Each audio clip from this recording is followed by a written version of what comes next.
بتربوا عيالكم على اساس ايه؟ انا مش فاهم. ما تربوش، هما ما تربوش.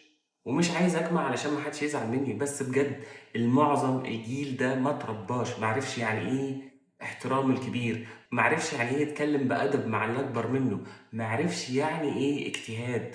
عايز كل حاجة بسهولة، اسلوب زي الزفت، طريقة لبس ومخ غيرنا.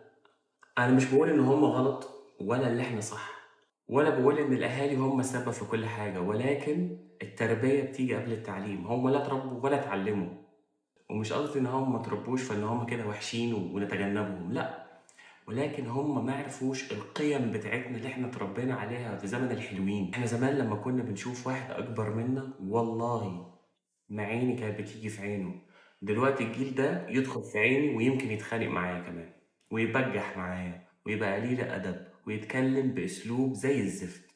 الرك على التربية يا أهالي الجيل الجديد، الله يرضى لي عليكم، صحصحوا واعرفوا. اعرفوا ايه؟ انتوا تربوا الأول عشان تعرفوا تربوا عيالكم.